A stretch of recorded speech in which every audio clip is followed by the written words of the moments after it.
all covered today, I will send a response through an email, or we can pick it up next week. But other than that, I hope you really enjoy this morning and really get a lot out of it and over the next 4 weeks.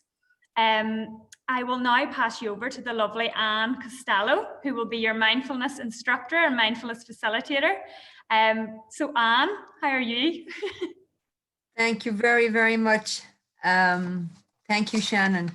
I'm just delighted to be here. I'm just getting my PowerPoint ready here now.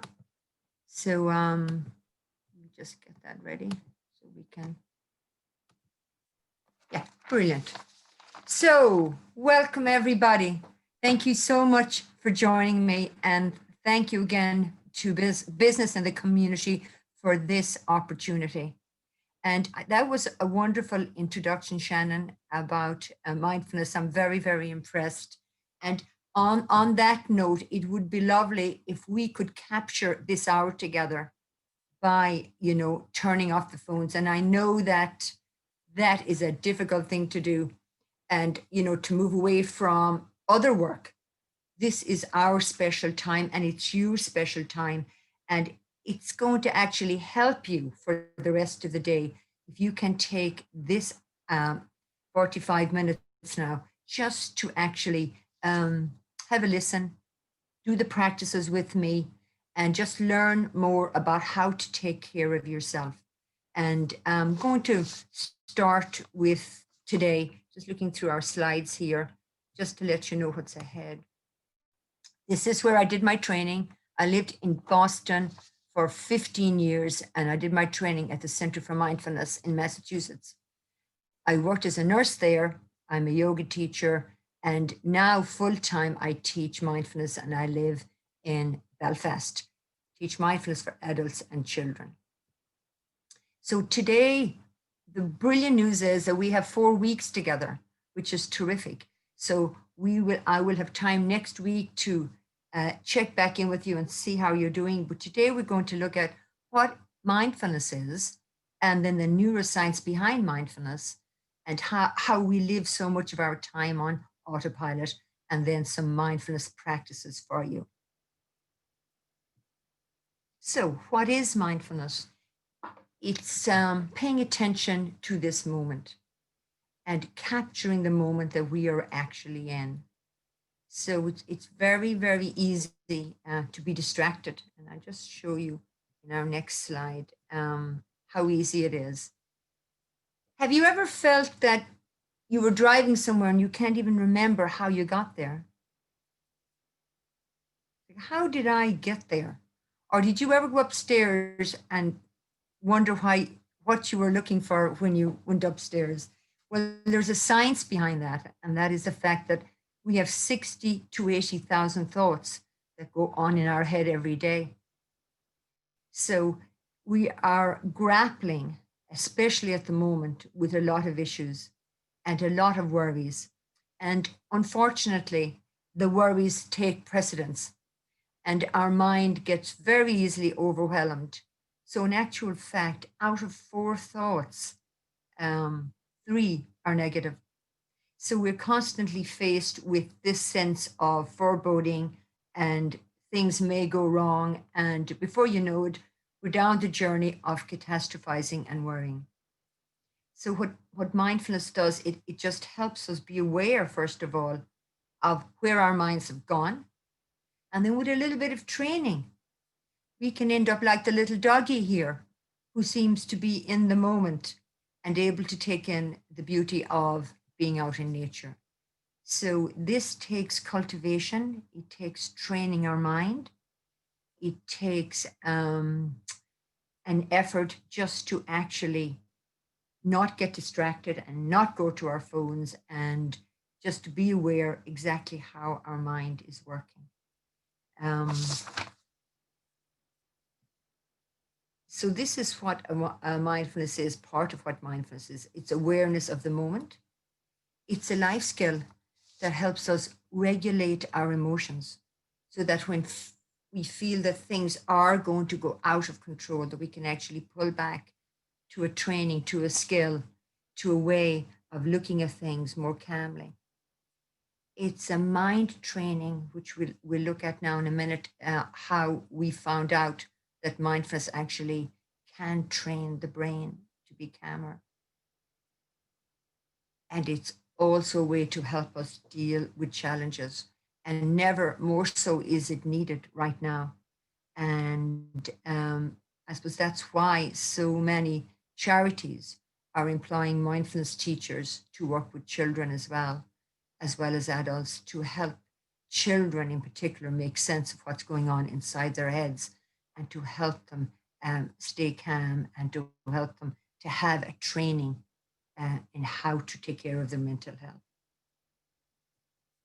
So we're going to lead right into a little mindfulness training right now.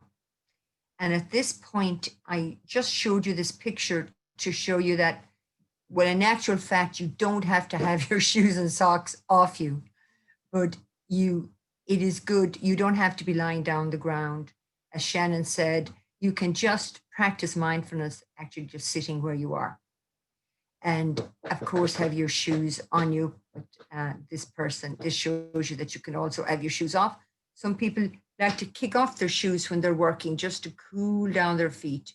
So, but we're going to try this now. And this is where I want you to turn off your phones to make sure that there's no distraction around. And we're just going to try for a few minutes. And it may have been a long time since you've actually been quiet between the noise of work and phones and children. So hopefully you have a little space where we can now just practice this stillness. And I lead you through using your breath just to a few minutes of sitting still and just watching your breathing. It's just as simple as that. So when you're ready, I'd like you just to bring your bum back as far as you can to the end of your chair, but you have to make sure that your feet are on the ground.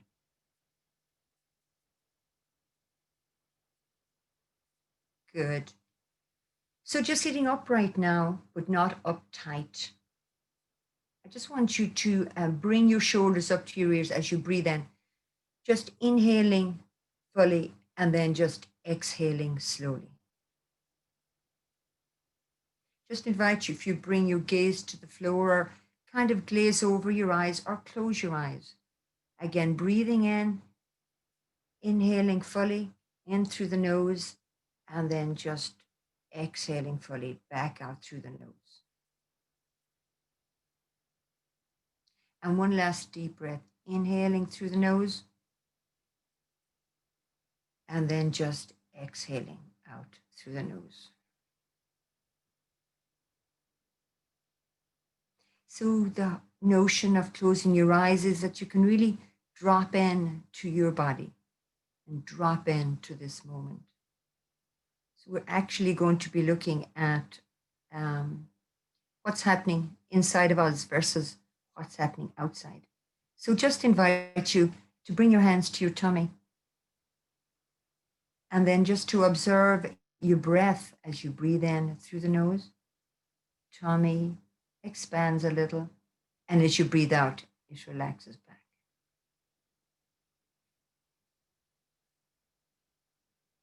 So just try that again.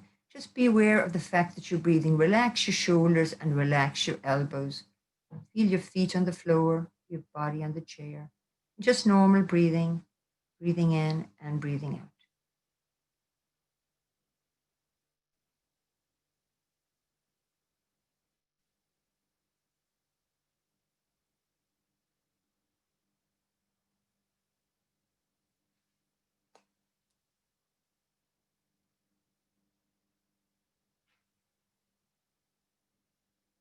So I'm just going to count for 1 minute now, just to see, can you just focus for 1 minute on your breathing?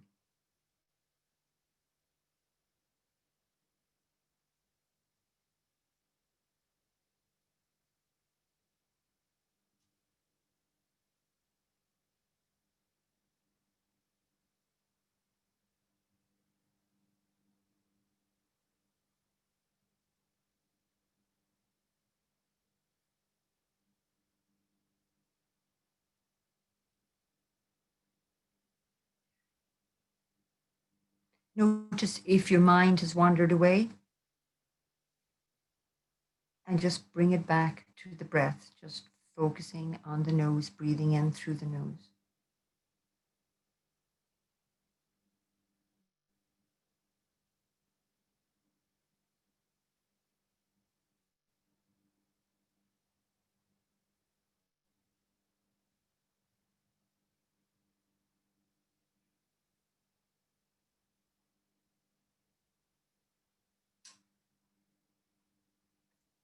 Good. And now just slowly open your eyes.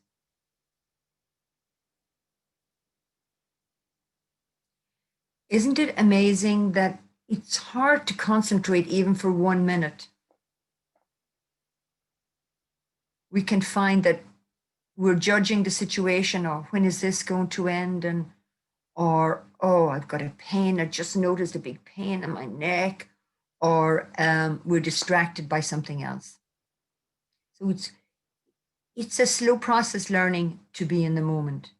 But once you start, just slowly becoming aware of what's going on when you're in that moment, what is actually happening in your mind.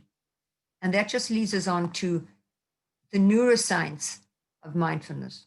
And in 1990, this wonderful, powerful machine called an fMRI, it's a functional magnetic resonance imaging, began to be used to examine the brain's functional anatomy. So there are of course, there are billions and billions of transactions and activity that goes on in our brain every single day. We were able to notice different areas of the brain. And we noticed that if we practice gratitude, that it affected certain parts of the brain. And if we were angry a lot of the time and stressed, that it affected another part of the brain. And that any time that we were calm, we were able to function better. We had clearer pathways to what we had to do. And that is the prefrontal cortex, the front of our brain. So the front of our brain can help us plan, make good, wise choices. It's the CEO part. It's where all the decisions are made. But when we're in a state of anxiety, it doesn't work very well. And actually we go into fight or flight. So this was it was only 30 years ago, just about the time that John Kabat-Zinn discovered mindfulness. And that's then how people began to say, okay, there is something to this. And then they started looking at research. So there's 30 years of research on the impact of mindfulness on mental health and well-being. And here is some of the research from Harvard University that says that mindfulness meditation can change the structure of the brain. So an 8-week program was found to increase what's called the cortical thickness in the hippocampus. And that's just an area of our brain that governs learning and memory. So if we can build what's called our mental muscle to focus and concentrate on a daily basis, this will help us to learn more and to memorize better and to be able to concentrate more and to pay attention better. And I suppose this is why mindfulness is used a lot for attention deficit disorder and attention deficit hyperactivity disorder as well. So meditation reduces that sense of anxiety because it calms the amygdala, which is the fight or flight center in the brain.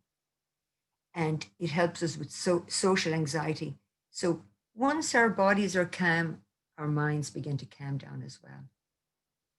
It can help with addiction as well. There is a big program working with people who smoke, and then short meditations for children can help children in school to decrease their stress levels and improve concentration. I work a lot in schools with children in primary school, because if we can help children before their brain is fully formed to understand how it works, to understand, to be able to, just what we did there, just sit and calm themselves. And then that helps them as they go on through life. So they don't discover mindfulness like I did in my after I'd been through all my stress, and I actually had a small stroke from stress in my 40s. I was rearing 4 children and under 10 when my husband got sick, and I got really sick myself, although I was a nurse and a yoga teacher. But it wasn't until I understood that, okay, anxiety and stress is part of the package. There's no getting away. But I just realized that if I was able to rephrase the part of that was making me anxious, and actually realize I already had the resilience inside to deal with that. So I actually befriended the anxiety and stress that I was feeling, actually calmed it down myself. And then I made a positive effort to do what's called the 5 steps to well-being, exercise and nutrition and sleep. And then putting positive thoughts, replacing the negative thoughts with positive ones. So it was a real eye-opener for me to know that I could do this myself. And all it took was training. And so much help out there now over our 4 weeks together.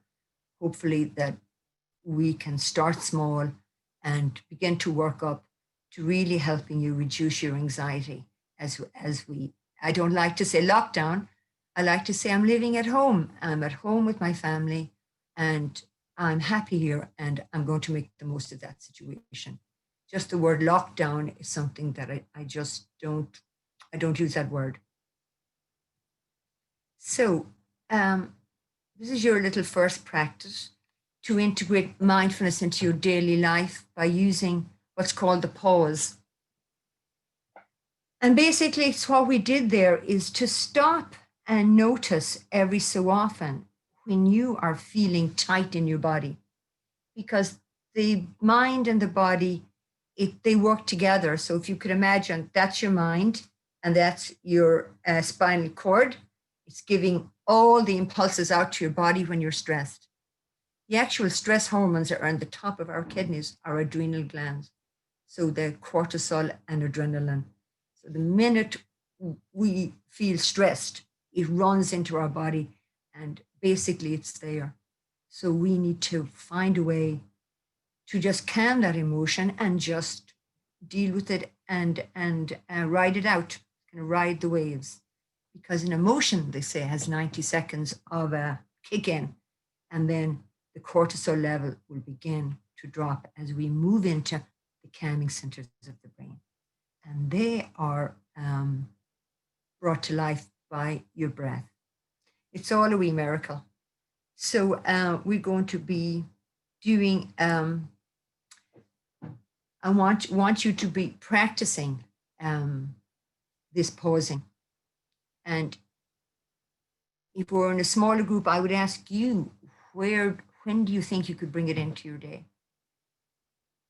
And if you want to put that into the chat, when do you think you could take a pause out of your day so that you can just do your breaths, calm your center down, and actually check in with your body to see, oh, my jaw is really tight. My neck is really hurting me. My shoulders are aching, or I have butterflies in my tummy. What are these signals saying to you? What's going on? So we usually can figure that out, that maybe it was you're preparing for a conference and you got stressed, or you had a fight with somebody, or you just totally upset over what's happening right now, because we have a need to be in control of what's going on. And it's really hard to be in control when we don't know what's going on. So we have to try and come to terms with that if I can manage today, then I can manage tomorrow, and then I can manage the next day. So if you catch yourself what's called catastrophizing, looking ahead, saying Christmas is ruined, all of that, notice. And there is a saying that Henry Ford had, and it's, whether you think you can or you can't, you're right. So the thoughts that we put into our head, whatever way, if we want to look at something negatively, then that's what's going to happen. We will get these emotions, we will feel anxious. And if we want to look at things positively, like, okay, can handle this, behind every cloud, there's a silver lining. And as long as I have my health, I have my family, or whatever, your own circumstances, just actually have a rethink. And I love that name, Shannon. Have a rethink and reset how you're actually perceiving the situation. And they've done a lot of research on that. Mindfulness first started in hospitals, helping people to deal with anxiety and stress and maybe getting really bad diagnosis. And they found that you could give two people the same diagnosis of cancer, for example, and the person with the positive attitude that said, okay, I'm going to work with this, did much, much better than the person who said, I'm finished, it's over, I can't see any hope here. So our positive mental attitude is something that we can work on and know that we have a choice in how we want to view a situation. You have a choice to do that. So, any questions there, Shannon, so far? No questions, and just people are commenting back about, I suppose, when they feel a wee bit of stress coming on. There's a lot of evening before they go to bed. Yes. Well, listen, I'm just going to, as we have the time, I'm going to go straight into what's called a body scan, which will help them with this de-stressing in the evening time. And I also have it on my website if they want to download it. But before I do that, I want to, because I do teach sleep workshops as well, I know the importance. This is your home practice, which is to get out in nature. The research on nature and how it helps our mental health is pretty phenomenal. Not alone does it help you with exercise, it helps you with sleep. So morning sunlight really, really helps the increase of melatonin, which you need for nighttime sleep. The exercise helps you to get out of your body the stress that may have built up. But when you add mindfulness to it, that capturing the moment that you're in, this bringing your senses to life, like pushing your feet through the leaves. They have done research on that, how positive it is. Noticing the wind in your face or the sun on your body, that is really, really calming. Noticing birds or special trees you might have passed by because your mind was somewhere else. Birds, squirrels, just nature. So we do belong in nature. We don't belong in little square boxes of houses. So the more we get out into nature, it helps bring down inflammation. It improves your memory. And of course, it improves your well-being. So while there is mindful meditation, there is what's called mindful living. And this is part of mindful living. And if you could, between now and when I see you next week, as your home practice, decide in your calendar that every day you are going to take time out for nature, that you are going to take, studies prove that even 10 minutes outside can increase your alertness and concentration for 2 hours afterwards when you come back in. So I'm not saying, you say, Mary, I don't live near the forest. Go outside your back door and kick a football around, or take a walk around the block, or do something that gets you out. Look up in the sky. It's so good for your eyes and your eye muscles not to be, focused on the laptop. And I have 4 sons, so I see them all, their heads are down and they're looking down at their laptop. So try and make sure that you have it at eyes length as well, just right in front of you. So yeah, let's take a time now this is called the body scan meditation. It's on my website. It is absolutely fantastic for bringing down stress. And we don't have to lie down, but if you're in bed, you can listen to it or first thing in the morning. We can also do it sitting up. So we're going to do that now. And I encourage you, please, to pay attention to this, because it is a really wonderful way of bringing down stress in your body. So if you can turn off your phones and just settle yourself in your chair, to the back of your chair, good. And we will start. So this is internal work. So I want you to drop into your body. Notice the connection of your feet on the floor. And then just notice your body on the chair. Your hands can be together on your lap or anywhere you like. And I invite you to sit upright, but not uptight. So shrug your shoulders up to your ears, breathe in. And then as you breathe out, relax the shoulders down, soften down through your collarbones. So you're alert, but you are still not uptight in your body. And the first thing we'll do now is connect with the breath. So just noticing your in breath and your out breath.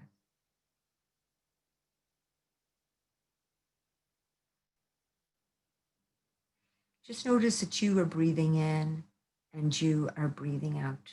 And the way you're breathing is perfect. Don't have to change it in any way.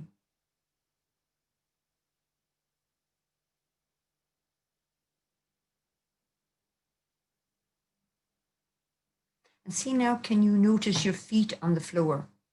Just connection, wiggle your toes, just notice the soles of your feet, your heels, the tops of your feet. And just notice anything happening, any sensations there. As we start the body scan with the feet. And then just moving up to the calf muscles and the shins. So take a moment not to skip over any part, just to train your mind to pay attention to this area. And imagine that you're actually breathing into the muscles. And then just letting go on the out breath.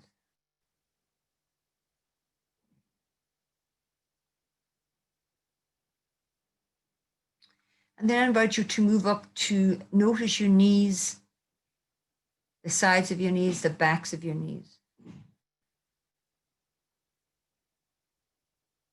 Both knees at the same time.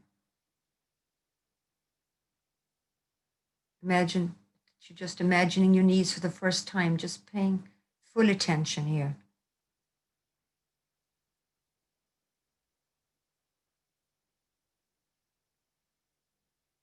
And then just letting go on the out breath. And if you want to place your hands on your thighs, just that sense of connection, noticing the thigh muscles now. This is not without judgment. This is just noticing any sensations, just being aware of this moment.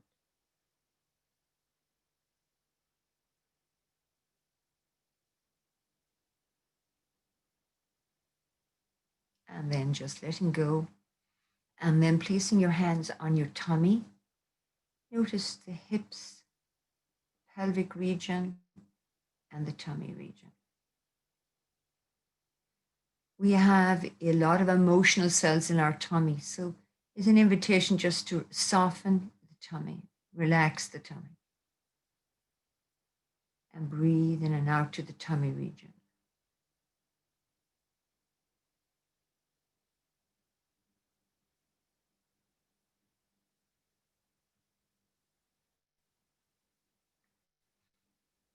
Great. And then you can relax your hands again. As we move up now to the chest, and inside the chest is stored under the rib cage all the organs that keep us alive. So just notice the in-breath here as you breathe in. A nice deep breath. Notice how the lungs expand to the front, to the sides, to the back. And then just breathing back out again. So paying full attention to your breath here.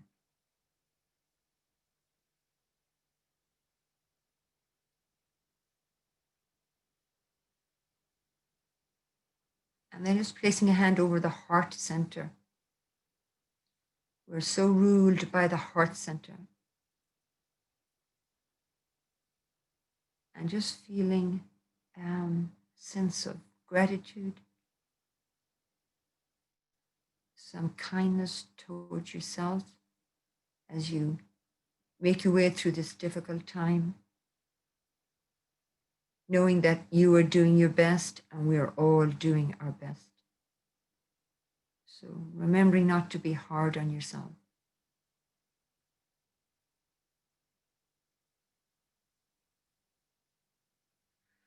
And then we're going to move around to the back body, to the lumbar spine, the lower back, an area that holds loads of tension here. So again, directing your breathing to the lower back region.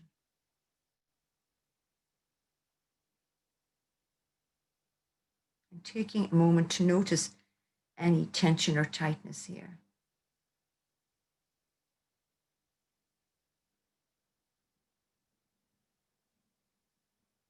As you breathe into the lower back, just imagine that the stress is releasing from here, just draining away from your lower back.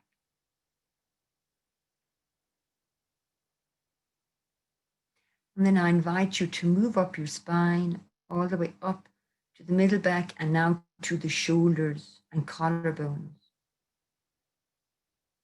And this is an area that holds a lot of tension and strain.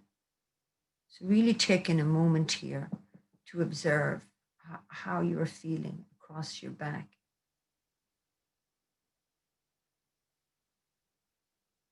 You sometimes feel like you have the weight of the world on your shoulders.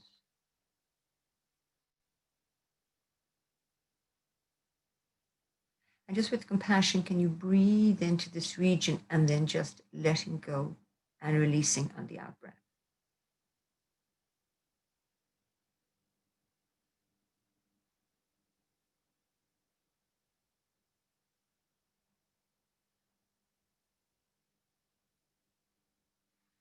And now as we leave the back region, paying attention to the hands, both at the same time,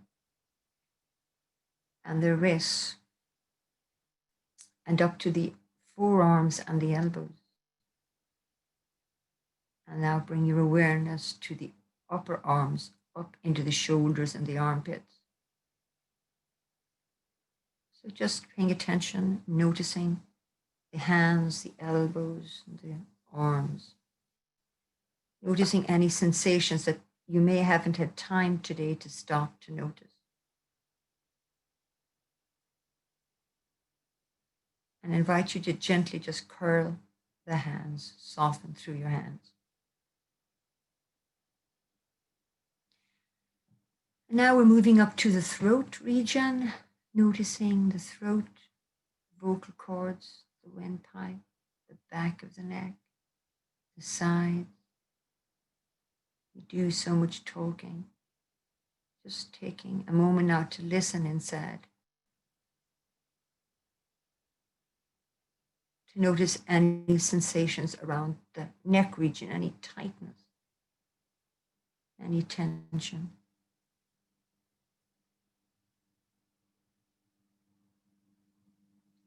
And then just breathing in, and then with the next out breath, just releasing and letting go. I now invite you to pay attention to the face now, starting with the mouth. Noticing the tongue, the teeth, top and bottom, the gums, the roof of the mouth, the lips. Just taking a moment to notice if your mouth is tight, Can you relax it a little bit? Maybe the corners of your mouth.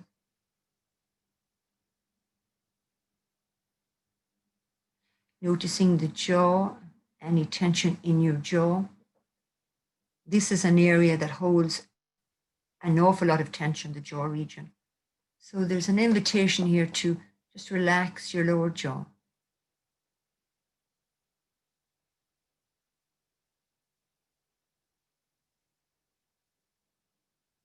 And then continue to notice the face, muscles, the eye muscles, the eyebrows. Imagine that you're releasing all the tension from your eyes and your forehead.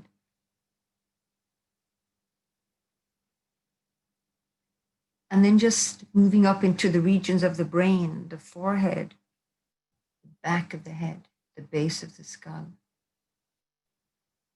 sides of the head. Just bringing some peaceful breaths. Imagine you're breathing up through your nose into the head, the brain, the scalp. And just imagine that you're releasing now tension or anxiety that may have accumulated in this region.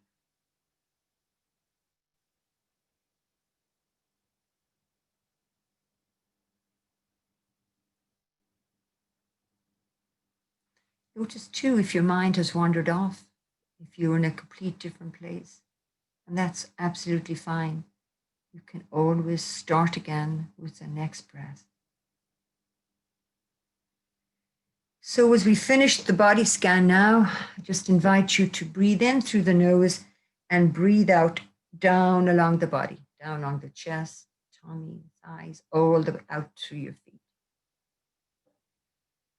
And I want you to slowly now begin to open your eyes and just stretch your hands up towards the ceiling. Nice stretch up. Breathe in, push out through your feet, and breathe out. Take your hands down. And let's do that again. Hands together, breathing in. Just stretch your body and breathe out. Very good. Just move your neck from side to side. Shrug your shoulders around.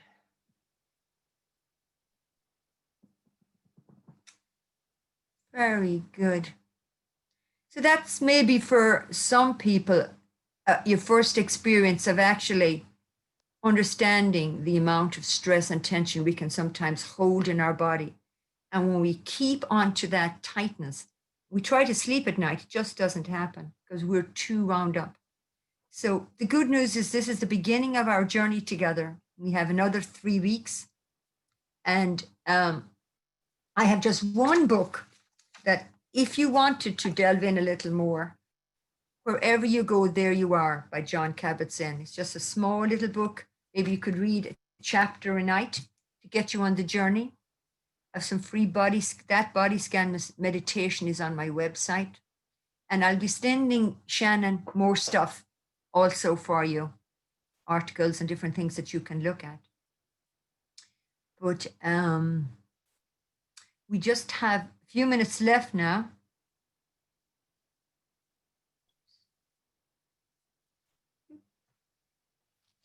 Hi, okay? Yeah, sorry, I was just coming on there. Yeah, we have a few questions. Yes, yeah. When you're going through it. Firstly, I want to say thank you so much, Anne. I felt that was so relaxing. I actually, when you were talking about the tension, I could feel it in the top of my shoulders and I didn't even realize it was there until you had said. So it is pausing and taking that moment. And I do think a lot of people, it's not work-life balance anymore, it's screen-life balance, really, isn't it? Yeah. So when you say, from it. Yeah, when you pause and you really, you study on your eyes even, and you notice the pain in your eyes from the screen, it's amazing what mindfulness can do. And there has been one question, which when I started mindfulness, I thought it was such a powerful question. What is the difference between mindfulness and meditation? Yeah, very, very good. So, right. So we did a meditation, which was a body scan meditation. You're formally sitting or lying somewhere doing it. And the same with the breathing, you're sitting and you're breathing. And then mindfulness is a way of living mindfully, where you are totally engaged in the present moment. So you're in the moment you're in. That word's been bantered about a lot. Be mindful, be mindful, be mindful. So, for example, if you're on your emails, you're on your emails, but at the same time, if you're having a drink of water or a cup of tea or a coffee, you're having that. You're not doing both. You're not talking to people on your phone and being on your phone, because you can only focus 50% of your time on your phone and talking to somebody. So if you're engaged in a mindful conversation, you are totally with that person communicating. So it's a way of living in the moment and noticing what thoughts, how examining, questioning the choices you make and where your thoughts bring you, because thoughts can lead you to catastrophizing. While if you step back and take the pause I'm talking about and go, wait a minute, do I really want to say that? Do I really believe that? Do I really want to do that? So it makes you much more, versus reacting all the time, you're responding in a calm way. So just say, I can't answer that right now, or I can't do that email. I just need a moment. And then when you check in with you, what feels right for you? Because oftentimes we're doing what other people think is right. We don't check in with ourselves. So we're in charge of what's happening with us. We take control of that, and we spend more time in reflective silence. Yeah. And that kind of answers another person's question where they did say, what would I do in a situation when I'm feeling anxious and I can't get away from it? As you say, you just kind of have to become conscious and focus on your thoughts, or focus on your organs and what they're doing. Yeah. Yeah. How much time have we? We have 10 minutes on. Oh, great. It's a hand meditation. I don't know if many people have children out there, Shannon, but this is a wonderful meditation. And I often do it when I'm stressed, because if my heart is pounding at 120, I need to bring my heart back to 80.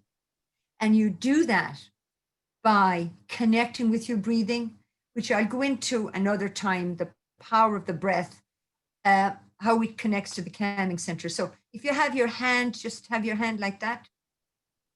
And we're going to take the forefinger of your opposite hand, and we're going to trace up. Breathe in, trace up to the top of your thumb, breathe out, trace down. Breathe in, trace up to the top of your first finger, breathe out, trace down.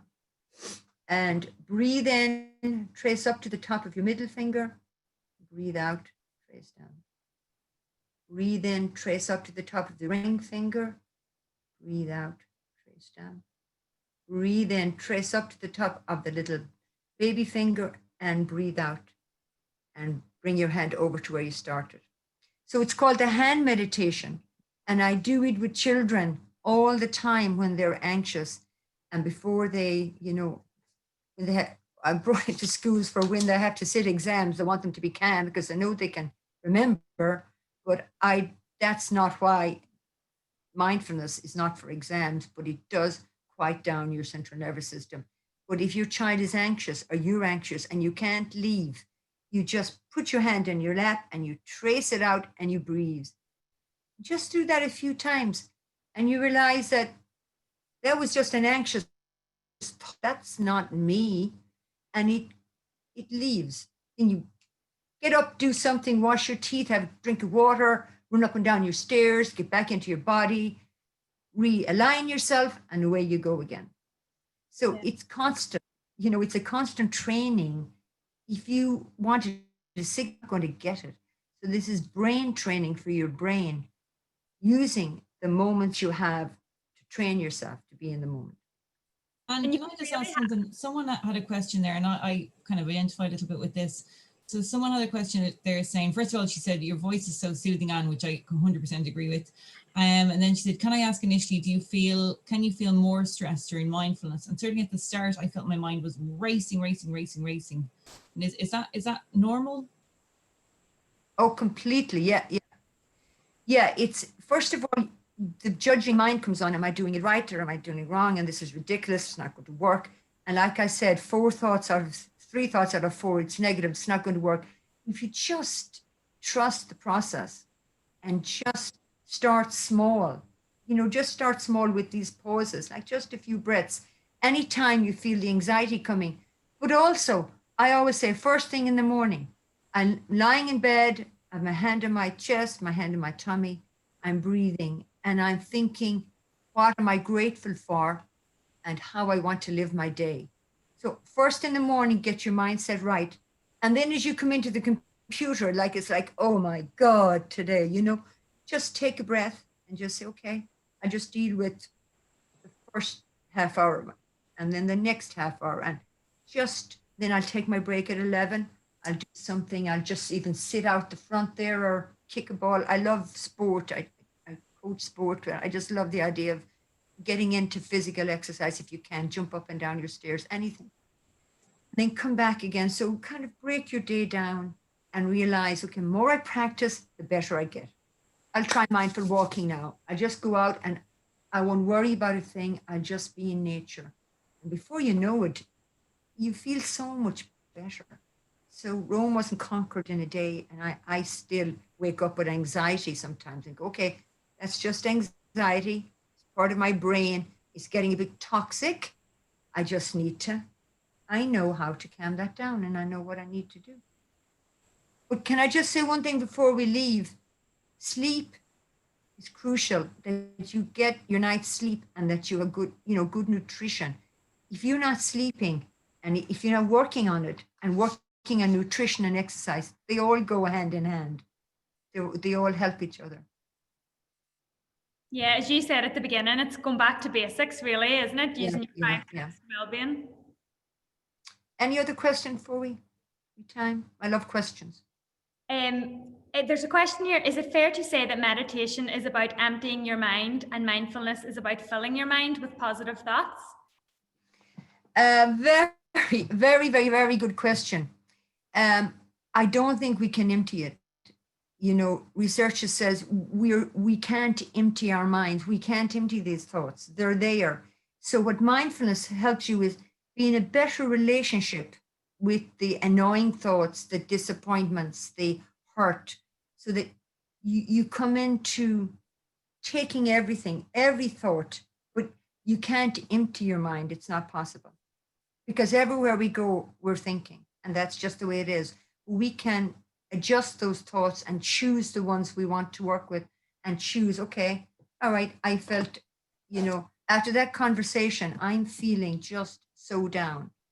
And I often just put my hands on my heart and say, okay, I know this feeling. Here it comes again. I can ride this wave. I'm just going to maybe make myself a lovely cup of tea or decide to do something nice for myself later. Might even go up to I can't go to the shops now, but I'll do something to make up. I'll do some self-care. I might buy myself some perfume or have lovely little, some small little things. So I know it's going to hurt when it hurts. That's okay. But I'm going to ride the wave and and sometimes we all crumble and that's okay too, because we're all in the same boat with this situation. There's no superheroes. We're just all human beings trying to make the best. But I think we can do it and we definitely can do it together.